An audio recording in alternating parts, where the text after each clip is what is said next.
who's your vendor, Okay. right? So the vendor could be external. It could be a third-party provider, SEM provider. It could be AutoTraderCars.com, CarGurus, whoever it might be. It could be your chat Website provider, provider. telephony, website provider. Those are vendors. But also, if you have somebody internally making decisions, they're also the vendor for the dealer. Your marketing director can be your vendor. So how do you hold them accountable? And how do you hold those partners all accountable? So accountability, breaking it down, is these are the goals. This is the goals that you say you are providing us. This is what the outcomes are going to be. Now, how do the actual activities that we're monitoring line up to those goals that you stated you're going to be fulfilling? If there's a disparity between what they say they're going to execute on and deliver and what the realization is, that is where the question of accountability comes in play. It's not saying you're doing a bad job. I think we too often focus on vilification, Oh man, that's a big vilifying one. a vendor, right? Because if they're not doing what they said that they were going to do, that means that they're bad, they're evil, I need to get rid of them. The intention behind that partner coming to you saying, hey, we think this is going to do this is what you're buying, and something else is the result, is not necessarily vilification. It's an obstacle that you weren't expecting. You need to figure out how to get around that before saying, I'm just not going to do this obstacle.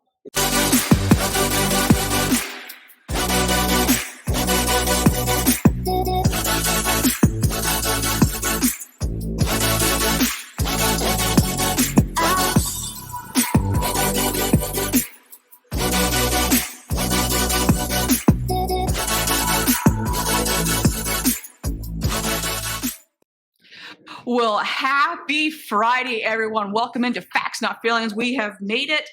And if anybody has had the week like myself and many others, we are hanging by the skin of our teeth. It has been a crazy, crazy week. And Micah, I know that you're here. I can't really see you, but I know that you're here. We are so excited to have Micah. I would feel the screen, but then I really couldn't feel you. But I know I can hear you. And the senses when you're blind are enhanced, so I can hear you really, really well. So very excited to have Micah Birkholz in with me today on Facts Not Feelings. And today, man, we are talking all about the balancing vendor accountability and optimization. And so many times, if you're thinking to yourself, how do I do that? How do I know if I'm doing it? And is it really that important? We're going to get all into that. So I'm so excited to do that. And Mike is actually coming to us from GM headquarters. So we got all sorts of stuff going on today. I mean, check this out. I mean, seriously.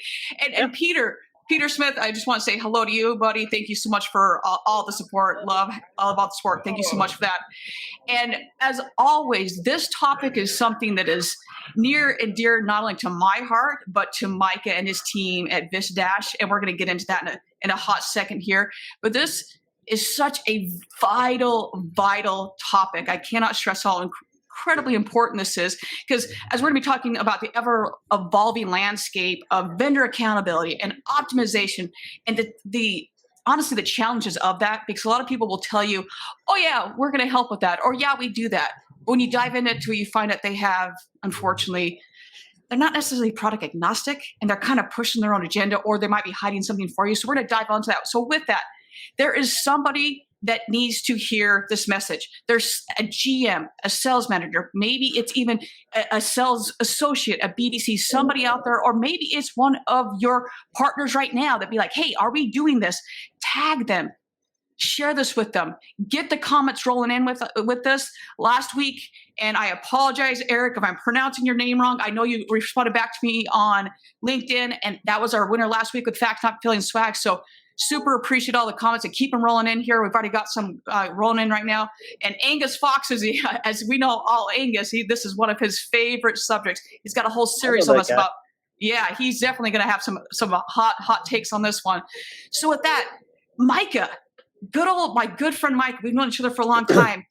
Yeah. This is a topic that you and I know we spend a lot of time talking about this. And before we jump into this, you just had an incredible race that you were sharing some screenshots of your, I don't know, they were PRs, I believe, the PRs on your race, wasn't it? So it was my first time doing what is called a Spartan trifecta in one weekend. And so the trifecta is 3 races, and most people try to do 3 of these races in a year. My goal was to do it all in one weekend. So it was a Spartan race is a distance race plus obstacles. So any of those races could have anywhere from 10 to 30 different obstacles. So the first one on Saturday was a half marathon, so 13 miles. Plus the obstacles. But what happens is if you fail at an obstacle, you have to do a penalty. So you either have to do 30 burpees, or they go ahead and have you do a penalty loop. So instead of doing the burpees, I did the extra running. So my half marathon turned into a little over 14 miles, but it was still a very, very fun time. And so I did that one on Saturday, and then Sunday morning I did a 10K, and then Sunday afternoon I did a 5K. So back to back to back. 30 degrees, waist deep mud. It was all of a good time. And I am like most, I used to be not like most. Like most people are like, I'm just tired and worn out just listening to you. I'm guessing like most people watching right now are like, so I just took a nap listening to you pretty much. Yeah, okay. I used to be an avid. They're like, I don't even drive that far, but you're running that far? Okay, sounds good. I think you and Yago are running that far. I used to be a super avid runner, and then I tore and broke about everything, and then it was actually after I ruptured a tendon in my foot because anterior tibialis, and they're like, you're done running. I was like, okay, that's awesome. Okay.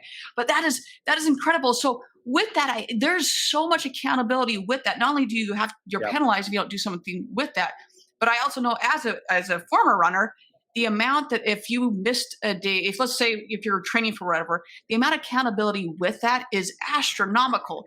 Which as it so happens, we're talking about accountability. So I would think with that, I mean, translate into what you normally do with what you do right now with VistaDash, because you've been in the industry for 20 years. I mean, you've seen a lot of what you do with that. So before I jump into the meat of that, I mean, how do you correlate your running and your marathon and all your hardcore training, your diet and everything to what you do with what you do right now with VistaDash and holding people accountable? Yeah, so I really believe that there's a lot of correlation between long distance running, obstacle course racing, and what we do with vendors every single day. And it makes sense when you start to break it down, because if you're doing a 13-mile run, or you're doing a 10K, a 6-mile run, you have different goals for each of those situations. You have to have different hydration plan. You have to have different fuel plans. So you have to figure out exactly what your goals are. Like for my goal, it was I wanted to be done with the race, hit all the obstacles by X time.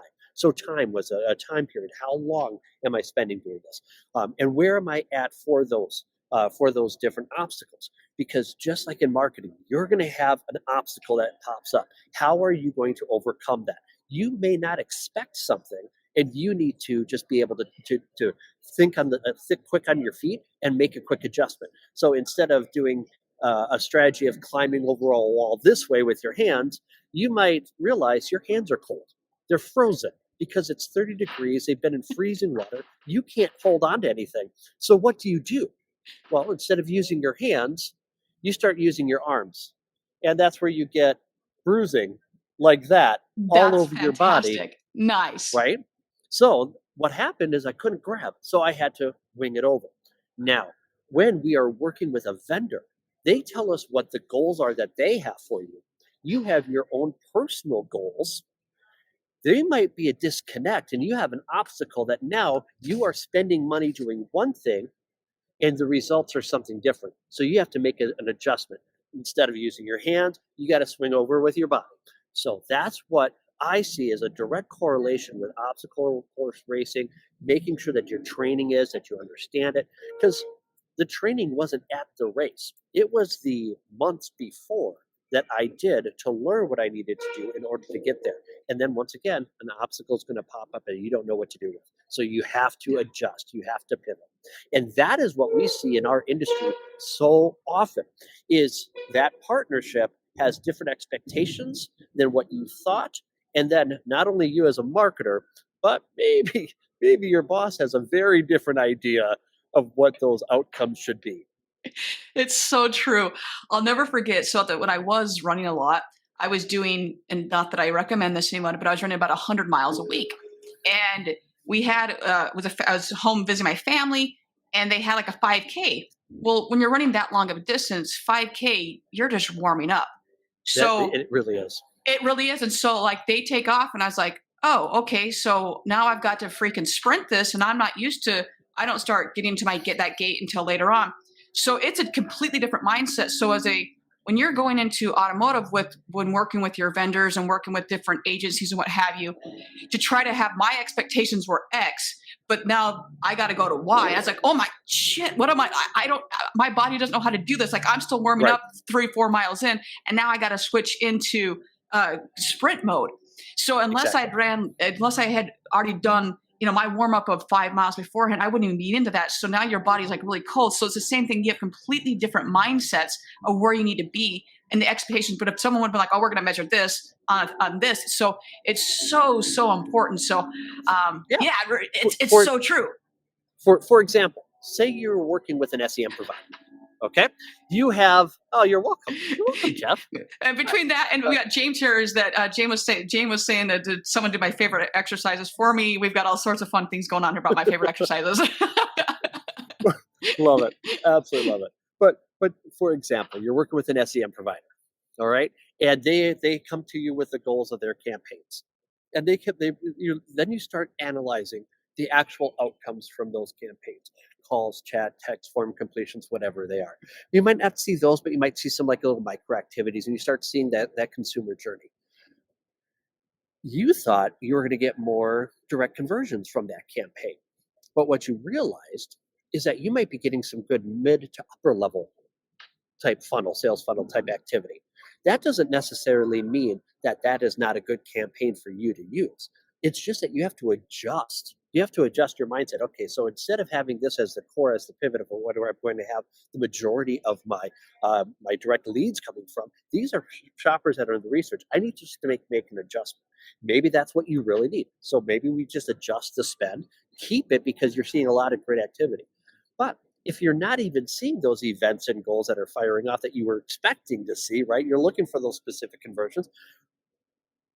Where did they end up? For example, I ran the wrong way in a race once. That's awesome. Yeah, I was just talking. Yeah, so I was talking to Joe Gillespie from Dealer Process this morning on a call, and we were talking about this ultra race that we did in Tahoe once.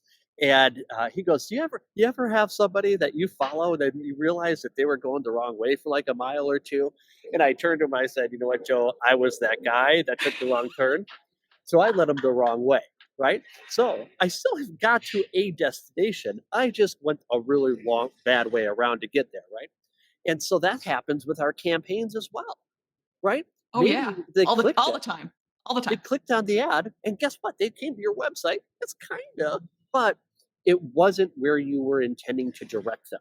So if you're not analyzing that full journey with that vendor and saying, hey, yeah, you did do what you said you're going to do. However, this could be better optimized. Yeah. So as we start transitioning into that conversation of accountability and optimization, two very different tools that you use as a marketing director, as a general manager, as you're evaluating what's going on, you have to. Wow. We've got. Where's Waldo? Where's Who is that crazy guy? Who is that crazy guy? The I don't one, know. the only I think James someone Klaus. we have an extra on the scene today. I don't know if I need to pay him royalties or not, but we do have an extra on the scene today. Gotta love. Hey, there was a field trip over. It was a field trip There behind was. us earlier. So. and one more. And he's running. No, I didn't know. I didn't think he could. I did not think he could move that fast. I don't even think he likes to run, so I don't even know what we're doing here. So. And that is the comedy portion of the show, everyone. This is the joys of going live. Well, so that's it. You have to be able to pivot. That's just true. To be able to pivot. Right? So with that, look, you brought up about there is a difference because so often it's like I hear all the time it's the same thing. Well, there's not. So what is the difference between vendor accountability and then vendor optimization? Because there is a difference. So explain the difference. Okay, well, I think we need to break down a couple things first before we do that. Let's first talk about who's your vendor. Okay. right? So the vendor could be external. It could be a third-party provider, SEM provider. It could be AutoTraderCars.com, CarGurus, whoever it might be. It could be your chat Website provider, provider. telephony website provider. Those are vendors. But also, if you have somebody internally making decisions, they're also the vendor for the dealer. Your marketing director can be your vendor. So how do you hold them accountable? And how do you hold those partners all accountable? So accountability, breaking it down, is these are the goals. This is the goals that you say you are providing us. This is what the outcomes are going to be. Now, how do the actual activities that we're monitoring line up to that those goals that you stated you're going to be fulfilling? If there's a disparity between what they say they're going to execute on and deliver and what the realization is, that is where the question of accountability comes in play. It's not saying you're doing a bad job. I think we too often focus on vilification, Oh man, that's a big vilifying one. a vendor, right? Because if they're not doing what they said that they were going to do, that means that they're bad, they're evil, I need to get rid of them. The intention behind that partner coming to you saying, hey, we think this is going to do this, this is what you're buying, and something else is the result, is not necessarily vilification. It's an obstacle that you weren't expecting. You need to figure out how to get around that before saying, I'm just not going to do this obstacle. Instead of just cutting it out, what was the result? So Yeah. if the results say you were expecting to get a whole bunch of chats, you're looking to get a whole bunch of chat sessions, you're looking for a strong shopper coming to your website, and you're expecting to get all these chats firing off, but for some reason you didn't get those, you then say, okay, what did we receive? Well, we got phone calls and we got a couple lead submissions, right? So we went this other route. What was the quality of those, right? Maybe instead of putting all the eggs in the basket, maybe your shoppers don't like to chat. The Yeah. consumer maybe not doesn't want to do that. Maybe you want them to do that, but it's not about what you want them to do. It's how is the process fulfilling what the actual needs of that shopper are. So instead of just saying, hey, I'm going to go ahead and cut rid of them, I'm going to say, hey, how does this now fit a different part of my strategy? Yeah. Big thing that we see a lot of is we've got all of these providers saying you need to get rid of, or I'd say providers, agencies, other vendors saying you need to get rid of the third-party providers because you're wasting your money. You just need to buy SEO and SEM from me, and that will solve all your problems. It's going to solve everything. It's going to solve everything, and we have found that time and time again that that's not the case. It's not the case because one, you feel right. Facts, not feelings. Right. You feel like I should only put all the eggs in the basket of my store. Well, guess what? That agency's a vendor. Google is a vendor. I'm not saying they're good. I'm not saying bad. They are just a partner that is going to be utilization. It's a tool that you can utilize just like a third-party provider, right? Amen. So if you throw all the eggs in that basket, you will probably see some changes. What I found a lot happens is dealers come to me and say, hey, Micah, who's the best third party to work with? I get that all the time. Fire? Who should I fire? Go look at your data. Go work the data. Go work the facts. Exactly. And that's what you have to do. And when you are looking at just CRM data, which is extremely valuable, but it's not the only piece of the puzzle. It's a CRM, small piece. It's a small piece, right? The CRM is the first obstacle out of maybe 30 that you have to run through, right? So take the CRM data, and then you have what is that? The third-party reports, their own reporting. They have something that they want to contribute. But if you don't own your own reporting, you are now going to be missing out on a huge piece. Looks like Candace wrote something in. What's Candace saying? Seeing things from their side, also throw in look internally as well. I know, can't see exactly. We're talking about that. Look at the website UX, user experience, sales process for chats, leads, etc. Then get the vendors to look at analytics. Then you can make an educated decision with all the facts and remove the feelings. And then we've got Peter saying just was on the call this morning about chat, and this is becoming Yeah, it's really true. And I will say as well with the chat is that, so let's say you've removed all those obstacles or you think you have, the amount of times, and this is just once again inspecting what you expect out of it, is to go in and say, is the chat even connected?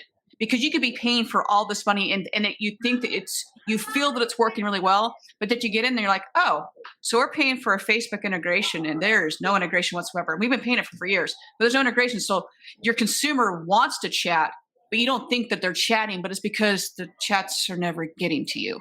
So once again, going in and looking at every aspect, so whether it's the chat provider, then looking at, because then internally as well, who has access to your Facebook Messenger, and not just relying on said person or agency or whatever to say, does every single person throughout the entire process, people, process, and product, are all three aligned with what you're trying to do? Because if you're gonna hold the vendor accountable, you better damn well hold your people accountable as well. Because it's not, you can't just say, oh, we're gonna hold you accountable, not hold our people accountable. No, it doesn't work that way. Right. It's Right. both ways.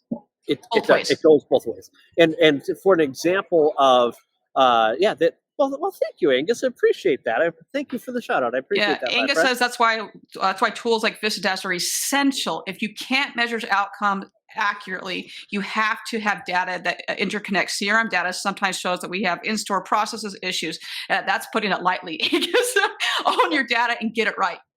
So for an example, and to take what Angus said as well as what Candace said, if you're tracking those chats, you have to be tracking a couple things. One, you're looking at the user experience on the website. Now, if you're looking at, did they click on start the chat? You can track that, right?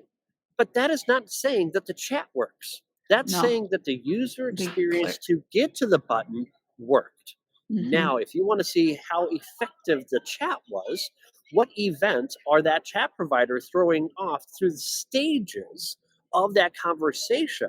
Now, those are other benchmarks. Now, that's not saying that the user experience was right on the website. This is now the user experience within that chat. So too often, we start seeing people evaluating the UX for the website to determine the effectiveness of the chat, but are not looking at the events and the effectiveness of the chat itself to determine what the true outcome is. So if you're not looking at all those micro activities throughout that chat session, you're not getting a good reading on if that chat is effective. You might only be getting a reading if your user experience through your website was effective. Those are two different metrics and need to be tracked in very different ways. And you've got, and with that, make it very, very clear what Micah is saying. In order to measure that, you have to choose a vendor, partner, whatever you want to call it. You've got to choose a vendor, partner, whatever, a tool that will throw the events. And in order to throw those events, you have to choose a website provider that is going to allow those events to be thrown. Because if they don't throw those, you can't see into that. So whether it's a digital retailing, whatever button is on, whatever is sitting on top of the website, you have to have a tool that will throw the events correctly, and then a website provider that allows those events to be thrown correctly. So there's so many different layers to this. But once again, it takes the human aspect of it. It takes the data part of it, but it takes so many different layers. But then to sit back and say, are we going through and checking all these different boxes? Because once again, who's holding who accountable? Does the left hand know what the right hand's doing? The problem is that they're checking boxes in a siloed world. Yes. So you have all of these focusing on a specific silo without interconnection, without communication. And are you then looking at it? Does it work as a system? How often are we utilizing a chat tool or a trade appraisal tool for our vehicles that is an iframe that has zero visibility whatsoever? So yeah, I'll track the click. But just a click doesn't tell me the outcome or the results. So that's where we now start talking about optimization, right?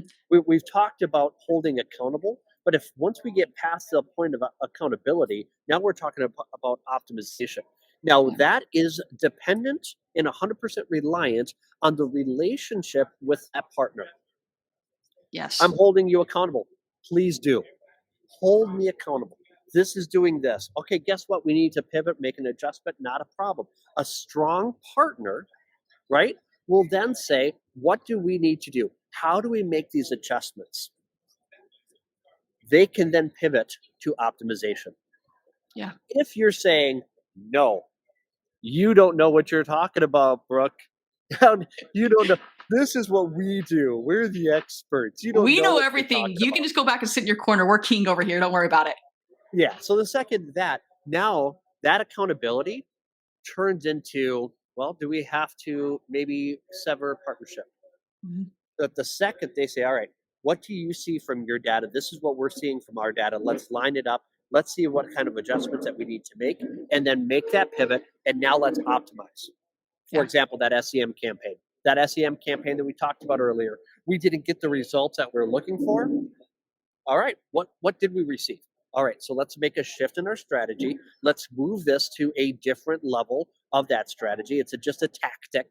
That's all it is. It's a different tactic. All right, so we're going to make that adjustment. Now, how do we fill that hole of what we were looking for? The problem is it does take testing. Yes. It takes testing. Mhm. And the reason it takes testing is because of that same reason why I give the answer.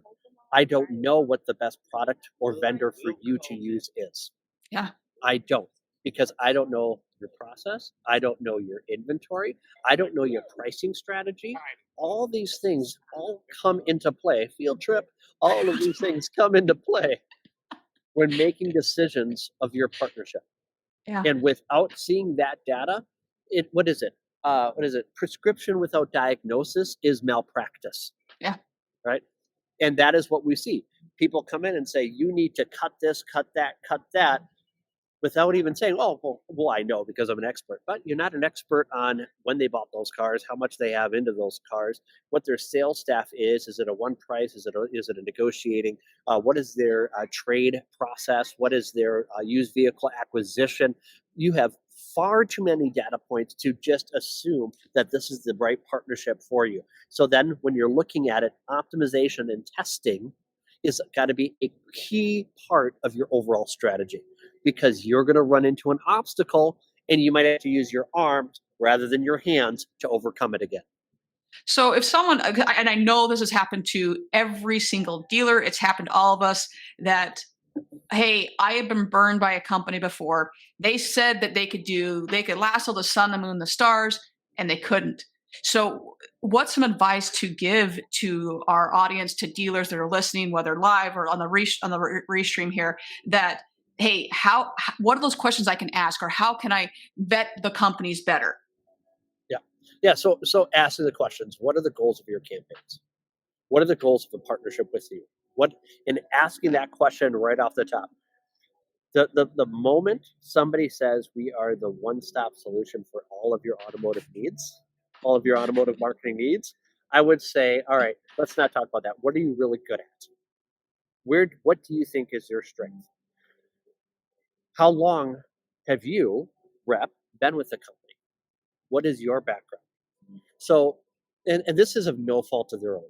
Okay, I have been in the industry 20 plus years, and I've seen people that have been working for Auto Trader, Cars.com, True Cars, Car Gurus, all the third party providers that have been in the industry for years, decades, and they know the industry. And you can ask them those questions, and they can give you a great background and give you great insights. I've also seen that they are straight out of college, they have no automotive experience, they don't understand inventory and how it relates to the overall process within a store. They don't understand salespeople, and they were hired to become an account executive into a market that they just needed to buy. I've seen it both. Yeah. Now, that's not saying that that young, new, maybe not educated, not as seasoned. I've got a lot of seasoning on me after these years. I may be over seasoned. I don't know. That's a good Maybe seasoning. that, Good seasoning. yeah, Just a little seasoning. it could go down a bad path talking about how seasoned your people are, but that doesn't necessarily give it a fault. But what has happened is they have had their I wasn't sure if that was James again. I thought it was too. Yeah. So just because they are answering your questions and saying, directly from the Auto Trader playbook doesn't necessarily mean that they are trying to misguide you, right? We automatically think that this is, um, once again, going down that path of vilification. So when you ask those questions of those account executives, of those sales professionals, getting to the meat and potatoes of it is going to be interviewing them and their background before being able to make that decision. Some of the other questions is how do you do what you do that's different from everybody else? And they'll say, well, we have a secret sauce, or we have a proprietary data set. It's Sure you do. proprietary. So at that point, if you have proprietary, do we own our own data? That's another great question. We could go down that whole open API conversation that other people have had. Yeah, we do have a little bit more salt and pepper, don't we, Peter? Yeah. I get a little salty on that one there for sure, Micah. Yeah. I don't think I don't think we need to dive into the open API proprietaries of my data and whose data. We don't have to dive into those conversations on this call. No, I think people know where we stand on that one. Yeah. I think other people may have handled it on LinkedIn earlier. Mm-hmm. In a way that is only characteristic of them. So we'll leave it at that. Yes, sir. Sean saying is Micah is the perfect amount of seasoning, and Peter Smith just says, Mike, I have more salt than pepper in the seasoning. Well, yeah. I was talking to my daughter. She's in college. I was FaceTiming her the other day, and she goes, "Dad, when did you get so much white in your beard?" And it's like, is that the salt? That's the salt. Let's go with that. Yeah, so with that, without, once again, just trying to help the audience here, what are some pitfalls that companies encounter when trying to optimize the vendor relationships, and how can they avoid them? So it's knowing when you're optimizing and knowing when you're overspending. Yes. That's the problem. Yeah, I'm recently. We're going to be going off the rails here anytime. Anytime now. We're off the rails. All right. So being able to have set determined goals and having those benchmarks for spends, outcomes, and overall strategy with those conversations, they're going to tell you they're doing good. That's the nature of the game. You're doing great. You should spend more money. When you have a partner say, hey, you know what? This didn't work too well. We need to make an adjustment. That is a partner that is not looking at it from, hey, I just need to increase spend. The best partners will tell you this did not serve you. We need to make an adjustment. Yep. Yeah. It's and the problem is avarice, right? And I think we see that a lot. Advice with avarice is abhorrent, is one of the phrases that I've been working through. Advice with avarice is abhorrent. So if they're making advice, but it's based upon how do they then increase their spend with, increasing the spend, now it's tainted. But if they say, you know what we're going to do is we're going to cut this and we're going to increase this so that you have a net that's the same. However, we're going to look at slowly increasing this as we see it perform. Now you have somebody that's not just going out there to increase your spend, but they're evaluating the data based upon the guidelines that you have set up, saying these are the goals of this partnership. Are they lining up? If not, how many of them do? All right, cool. We'll just get rid of one of them. All right. So now we're looking at these 3 goals. This is what it is. Our spend has been diminished. I can now take that money and test another partner. Yep.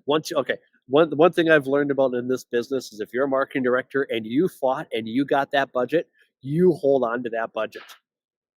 But yes, if you don't have a portion of your budget when optimization towards through testing and trying out new things, you are hurting yourself as an organization. So that has got to be a key piece to that strategy overall. So you're aligning those goals. What are the goals? If you don't have those established, you can always reach out and reach out to us. We can talk to you about how to do that as well. But if you're not focused on those outcomes, then you're missing out. But I want to caveat that because I heard a person for years say this whenever they were selling their product, and it's a common one. It's called DISC. Do you know what DISC stands for? Oh yeah, yep. The DISC strategy. Yep.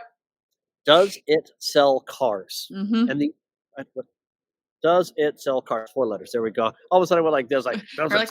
Wait. I can't count. Obviously, does it sell cars? And the answer is no. No, every single product that is a vendor is bringing to you does not sell cars. No. It creates opportunities. It creates leads. It Branding. creates it's branding. This is awareness. Each parts of these strategies are separate, right? All these different tactics are separate, but the final person or the product that sells cars is a human being. And I have said that, and I always thought, early on when I got into the vendor world and selling digital marketing, and I'm going to sell social media. Social media does this, and reviews online does this, and those are all just stages on the consumer journey. They don't actually sell it. Human interaction, positive or negative, creates that outcome of does it sell cars or not. So Amen. how does that process line up with the product that vendor is selling you, right? So one thing that we do is we take a look at all the opportunities that come in from all sources. Now, when you start looking at the total number of opportunities from all sources, it's a lot. It might not be a lead issue. Let's take a look at how often are we working these leads? What's our activity per lead? Yep. Now, that might be the issue you need to focus on. It's not getting more leads or different leads. It's how are we handling the leads that we have? I am now looking at reports of stores that are averaging touching each lead 15 times. I have other stores I see that only touch them 3 times. Yep. But they're also wondering, where's the quality? Why aren't we selling any more cars? Well, if you were working the leads more or in a better process, Not sending templates to them. Not sending templates to them, having more. So I recently was in the process of refreshing my home fleet. I've got 5 kids and a spouse, and we all have driving needs. So I needed to refresh the fleet. And I'll tell you, the dealers that were sending me videos on a regular basis, engaging with me, connecting with me, saying, hey, this is what we have. These are some of the options, and did it via video. They're the ones that stood out. I had people in the market where I'm at that didn't start following up with me until after I'd already bought. It's crazy. Yeah. And that's and Micah, no joke. Just this past week, or in this month, I've had multiple conversations with clients exactly on this topic, where it was they felt that the lead opportunity, they call leads, I call lead. I don't like. It's just a bad word. I lose a bad taste in my mouth. It's an opportunity that they were down, and when we actually got into it, not only were they up for the last 60 days, I go, the provider that you feel is doing you wrong actually has better engagement to your VDP. But the problem is once they get to in-house, you guys are dropping the ball. So let's talk about this. This is how many leads you're getting per month. How many people do you have in-house right now? Okay, you guys are like 100% understaffed. And then from there, so we just started going down. I'm like, but here's the facts and the data that are showing what's happening. Now, while you feel this way, it's actually exact opposite. You guys are getting more opportunities and more swings at the bat than you've ever had before. And you're falling flat on your face. It has nothing, stop blaming the whether it's the lead provider, whether it's the opportunity, whatever it is, you're having more swings at the bat, 100%, and you're whiffing. So we're getting more swings at the bat because we have more balls to swing at, right? We've got more. It's not necessarily more leads, but we also have more inventory. Inventory is coming back. Yep. So people are asking the question, is it still there? What's your best price? They're asking these questions. They're submitting these leads. Now in a spot where we're starting to get inventory back into lots across North America. And so what happens? We got more vehicles. Cost per lead. BD, cost per sale. Might need a little clarification. Yeah, Jeff, clarify that. Because I know the next customer coming through is metrics, but yeah, clarify that for us, Jeff, please. Yeah. So we have more inventory. So that increases visibility on third-party provider sites. It increases if you're working with a vendor, an SEM provider that's utilizing your inventory to optimize VIN-based strategies for bidding and for your PPC campaigns, right? So you're looking at, so you're going to start seeing that. But how are we handling those as they're coming in? Salespeople sell cars. A lot of people right now have been talking about getting back to the basics. Getting back to the basics. Well, here's the thing. What's basic doesn't work. Okay? What is the basics? Oh, I gotta wait, I gotta sell, I gotta create value. Just being a human being and working a lead the way that you should. I think the basics have changed. It's not just XYZ that you need to do. The new basics is utilizing video follow-up. It's utilizing building up value on a regular basis. And guess what? Sometimes you're going to have to send that customer a couple more phone calls, a couple more leads, maybe start chatting with them, texting. That's what you have to do. You have to pivot. The obstacle is getting bigger, right? You might have to jump a little bit higher to get the result that you wanted. And guess what? This is one thing that I gotta say is just like the grosses might not be as big. At the end of a race, I used to get a whole handful of snacks. Now I get one banana and a lukewarm can of Fit Aid. So yeah, I may not get as much growth out of each deal, but at least I completed it, got something. It's going to be the same with these leads. You're going to be working them, and you know what? Your grosses are not going to be the 15, 20 grand over sticker anymore, right? And guess what? You might have to give up some of the gross on this deal because you buried them in the last one. Yeah, and you can't take that car back, but yeah. And you can't take that car back. And not that there were times that, that we would make suggestions in our business of maybe just a Burger King bag and a lit match in the back seat with gap protection and you're fine. No one's ever made that. No one's ever done that. Nobody's ever done that. Oh man! All right. So Jeff hasn't came back here, so I'm going to kind of ask the question for him. Let's see. Well, we got a few. Well, maybe he did come in here. Maybe we'll see here. But while we're saying that, real quick, I do want to just touch on what that previous comment was. It was the basics are building a relationship, not treating it as a transactional sale. Yeah. And I would say that kind of. I say the basics are to be able to identify the shoppers who want a relationship and who wants it to be transactional. That's the basic now. It's not all is based upon relationship. It's identifying, is this a transactional customer? Is this a relationship-based customer? And being able to evaluate that and identify that early on. That's the basic. Because I, in many cases, don't need a relationship. I want to transact. I want to get by what I want to buy. This is the price I want to pay for it. And if I can just find that, I will just do it. I don't need, in some cases, to be wined and dined in order to determine who I'm going to work with. So I just wanted to touch on that. Yes, that is important. Dealers with cost per lead or auto trader low, but no cars sold on those leads. If you're looking at okay, let's have that conversation. So let's open up your CRM and take a look at all your auto trader leads, and then you're sold. Couple things I want to ask. 2, has things been reported properly in the CRM, the sold vehicles? That's the first thing I would ask. 1, if you have radio, other, newspaper above Auto Trader in the drop down in the CRM, people might just grabbing that, right? They're just grabbing one of the path of least resistance. So first, find out if you have everybody doing the process properly. Secondly, CRM gives you part of the story, right? So that gives you just one part of the story.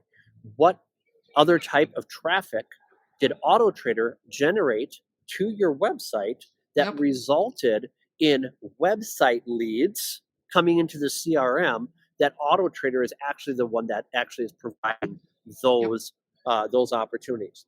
Now, if you're not tracking that, you're missing out on a huge value proposition from your third-party providers. That is, now, when we're looking at these third-party data points, everyone focuses on, I sold a car, Auto Trader sold it, right? Auto Trader sold it. Yeah, fine. And that's not the metric you should be looking at. Why didn't you sell them is the other metric that you should be trying to figure out.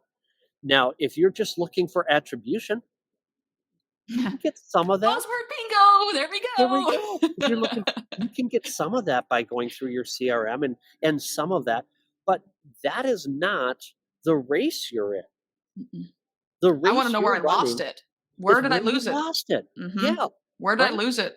Where's the water leaking out of my house? That's what I want to know. Yeah. So when I 100%. go back and look at the race that I just ran, right? Which it's not, oh yeah, I beat that obstacle. Great. All Yeah. right, cool.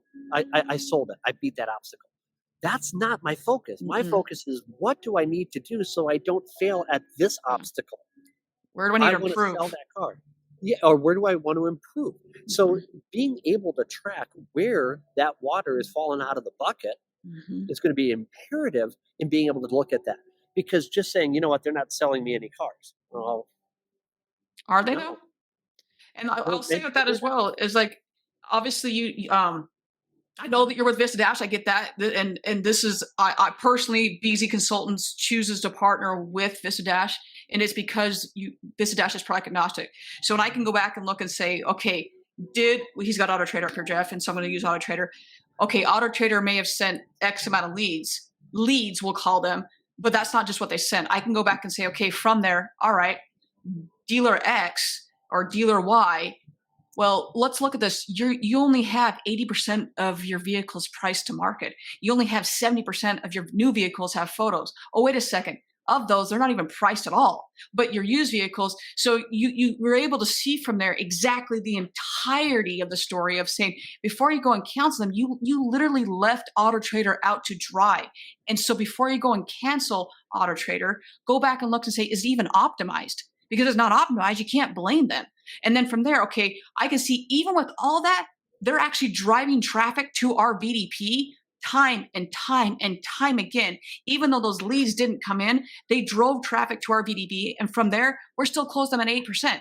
How the crap are we doing that considering we, as our partner at the dealership, really just screwed them over, which is quite amazing. So looking at that from a holistic approach is so incredibly key. But too often we go to the CRM report, which I will go to my good old Jordans. I'll get hey, the new Jordans look coming out. So I look at Soul Collector and I see it on there. My first thing is I go to Google or I get an email and I click on that. But then I go to Facebook, I get retargeting ads. Then I go to Instagram, get a retargeting ad. But at the end of the day, where am I actually buying the shoe? I'm buying it on Nike or a sneaker app. But does that mean that Nike's like, well, that's it. We got to more invest in Nike? Well, no. There was 30 other touch points before then. Who's getting the credit for it? The same thing with our auto industry. There's so many other things that are going through and giving us credit. I mean, Google did it today. It was like 900 touch points. Yeah, there's attribution is going to be everywhere. I want to know as an owner, where am I missing the boat? And looking at all that.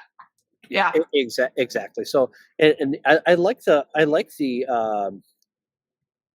great chatting with you, Candace. Hi, Candace. Thank you.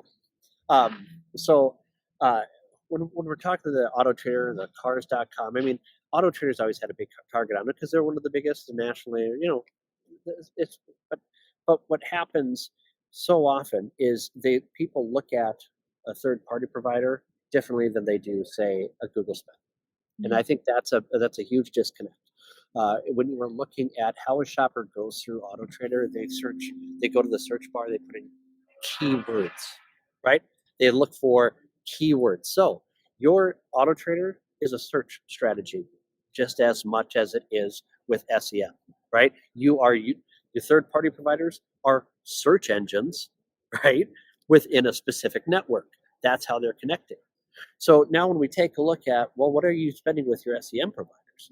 How often have we gone in and taken a look at dealers buying their own name, right? Buying their own name and then saying, well, look at all the leads I've got coming in. Okay, well, what we started to find is the sheer volume of SEM spend on your own name began cannibalizing on your own organic traffic. So you had a huge disparity. You had a huge disparity out of that of what you thought was what the actual outcome should have been. So I've seen it time and time again. Here's just a quick, easy way. If you think you're spending too much on paid search, take a look at all your paid search traffic coming in and your organic traffic and direct traffic coming in. If it's a 1-to-1, okay, if you have just as much organic as you do paid, you're spending too much on paid. That's a quick easy. That's a quick easy. Now, because it's a quick easy, it's just a quick notifier. Now let's take a look. Where am I spending my money? Which campaigns? Now start breaking it down. All right, these are branding campaigns. These are my own name campaigns. You want a quick win? Start evaluating what that shopper did. You want a quicker win? Find out what phone calls went in the store when they hit that button and click to call. Did that phone call end up going to your service department or your sales department? Breaking that down. Okay, so basically, your you're buying your own name is just basically a really expensive phone book. Yep. And they would have got there anyways. It would have got there anyways. So that's a quick and easy, quick adjustment. Now, when it comes to jump back to third party providers, we've seen it time and time again where we weren't getting any leads in the CRM from this provider. We saw activity, maybe we saw some referral traffic, but we didn't see any CRM, any leads. When was the last time you did an audit of your third party provider's email addresses? Yep. And where those or leads your are or your CRM, your XML. Did you change it? Did you change it? Did you change it? Did it get, yeah. Or did somebody change it right before they went to a different dealership? Oh yeah. So we all the time. we found it just recently. Was it about 32 leads, an average a month of email leads that were going to a personal email address of a salesperson that no longer worked there? Oh, Why aren't we selling any cars on cars.com? Well, your former employee is selling cars on cars.com. yes.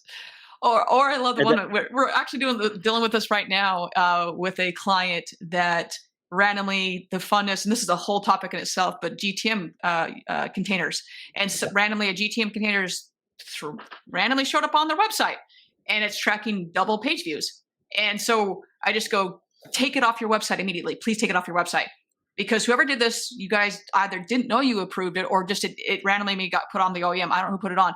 But whoever it is, if they don't want it on, taking it off is going to immediately tell you who it is. So that also that's going to screw up your metrics, man. Like there's so many moving parts to your data, and whether it's the CRM, whether it's any of this stuff. Yeah. So just a quick thing for anybody that is watching that is on VistaDash. If you log in to one of your stores, you will see the GTM, the container, right up top. You will see exactly which one is a VistaDash one. We clearly lay that out so that there's no question. So that when he's like, oh, should I get rid of this one? Well, let's go check in VistaDash. Oh, yeah, no, I'm not going to delete that one. That's just a quick, easy one. But that changes.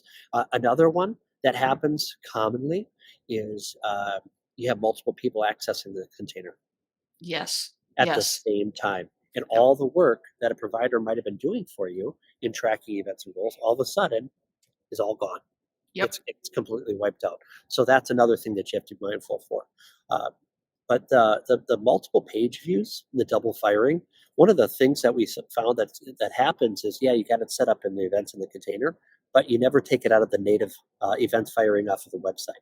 So double firing is a common thing that we see. It is extremely common. Usually we start seeing that the traffic is 50% of what it actually is on page views right off the bat. And it's not necessarily because this is where that vilification comes in. Mm-hmm. Did they do that because of being evil or just ignorant? Yeah. And ignorant is not necessarily a negative thing. They just don't know. They just don't know. So sometimes that happens. So making that aware is one of the things that we can do. Two things here. Jeff had asked about, he was at a light, it sounded like, and he was doing stoplight texting. So Jeff, about CRM, that it is 100% its last touch. So whatever the last point into the CRM, that's what it's going to track. So yes, it was last touch. And I guess that we kind of talked about this. I don't know if you wanted to sum this up. That just like in general, there are so many different metrics that are being thrown out there. So many different metrics out there. And you need to track this. And to say track this and this, we really can't do that because there's so many different metrics. But to measure success in that vendor relationship and to measure that and to make an informed decision, what are those like key metrics that you would say that they should be tracking or to hone in? I know we kind of talked about it. Yeah. So, I mean, if we're talking about overall campaign health, looking at the different goals and events that are firing off of what you consider a conversion. And I know we've got a whole lot of conversations that are going to be shifting with that topic over the next few months, right? We got that 100 days still. Ish. Yeah. Ish. We'll see. Ish. Who knows? But Those would be from looking in from a campaign level. Now, when you're talking about overall budget spends, cost per lead, cost per spend, what's your overall gross profit? Taking a look at those metrics when it comes to the overall cost per sale is going to be huge for it as well. Now, what it should be and what it could be are two very different things. We got the good old our partners. We're partners with National Auditors Association. They've always said kind of that benchmark is $600 cost per sale is about what you're looking at.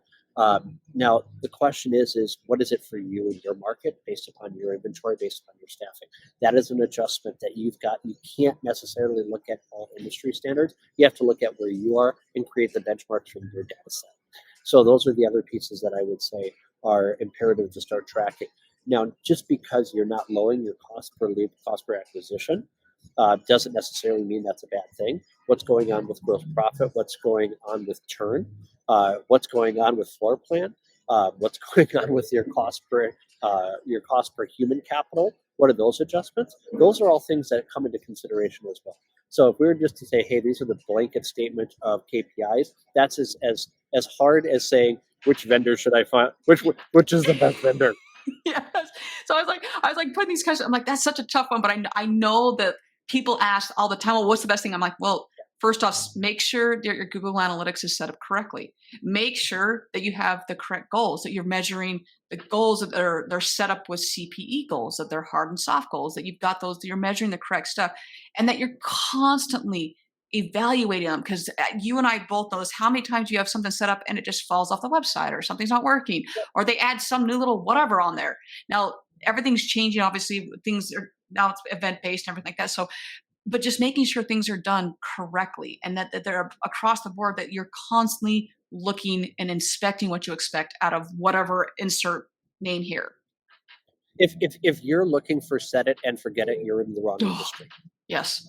Yes. And that's a harsh truth, right? Because I want to make sure that this is the set of goals that I have. I'm just going to set it, and if it matches up, great. If you're not expecting it, maintaining it, and managing it on a regular basis, you're going to fail.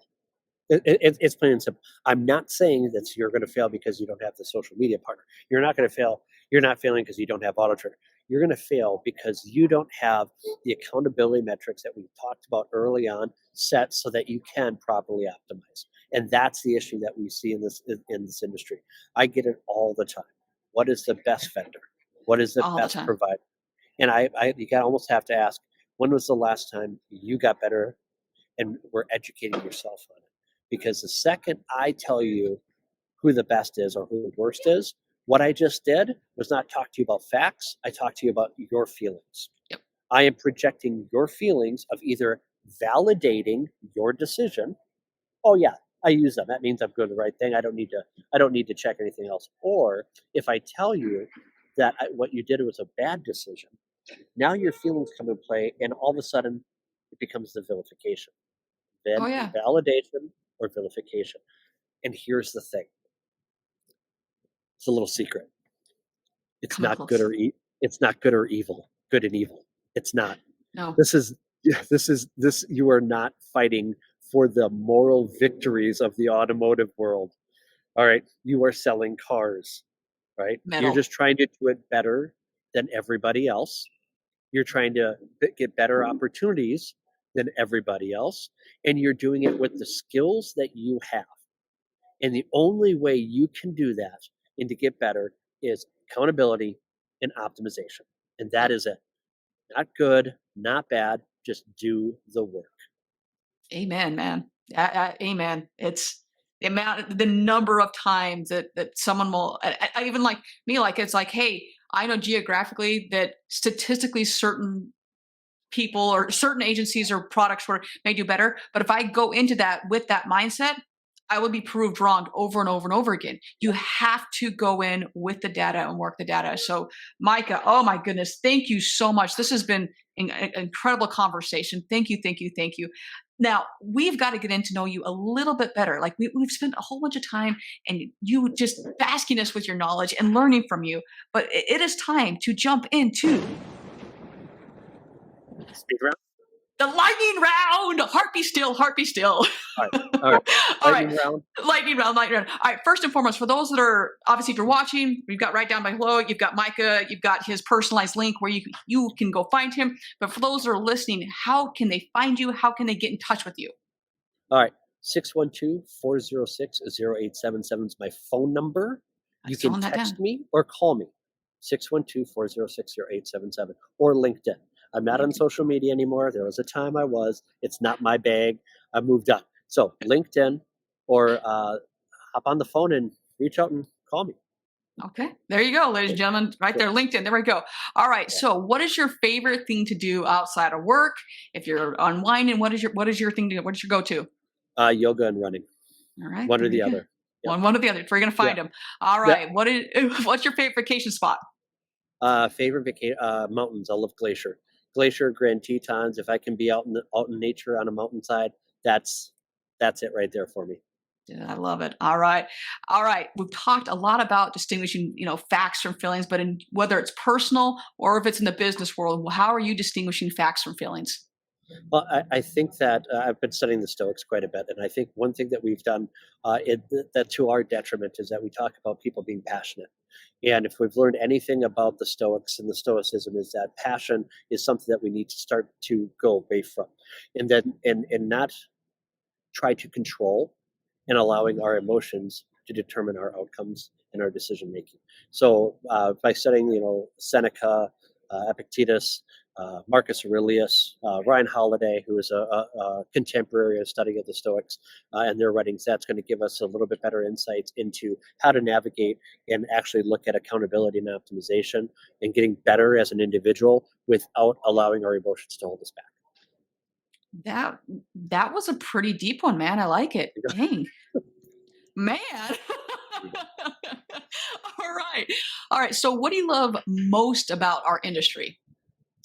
The opportunities that it has brought. I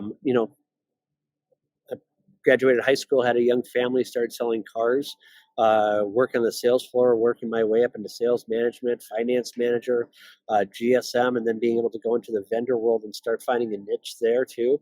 I think that this industry is meritocracy. You benefit from the hard work that you actually do. So that is what I really believe is a great part of our industry. Me personally, not a huge car fan. I like driving cars, but I don't get all geeked out on it. It's a form of transportation. What I like is being able to work hard and execute and do something that benefits my family. I love it, man. So I'm actually going to skip the favorite car question then, and we're going to go to it's a Jeep. It's okay. a Jeep. Okay. It's a Jeep. Okay. All right. What advice would you give your younger self? Nothing. Okay. Nope. All right. Nope. Love it. I am the sum of every single experience, and I cannot move forward if I don't accept all the aspects of who I am and how I got here. So if I saw my former self, I just keep on walking. I love it.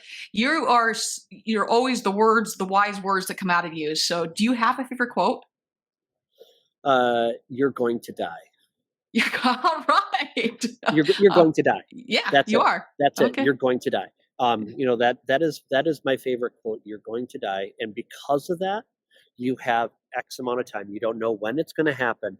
You only have X amount, so get as much of this life experience out of it. Don't focus on only the negative things. That is the target. Is you're going to die, so live. Man, that's a good one, man. I would have never thought to put that. I love it though. And real quickly, Stephen saying, "Bravo, Brooke and Micah. Our industry is great. Always getting better with contributions from you both." Thank you, Stephen. Really appreciate it. Right back at you, buddy. All right. Well, Micah, man, as always, you know how much I appreciate you and everything you're doing. Obviously, you love you, man. So thank you so much for everything you're doing and just everything that you contribute as a human. And then as obviously what you do to yourself in the automotive industry. So super, super appreciative. So with that, everyone, thank you so much for being a part of this and all the comments rolling in. I really, really appreciate it and your engagement and everything everyone's doing. And with that, everyone, have a wonderful rest of your day. Find a way, please, to help someone, serve one today. It doesn't matter. As you all know, I say this every time, is to a kind smile, open up the door for someone, make someone's day a little bit better today. And with that, everyone, we will see everyone next week.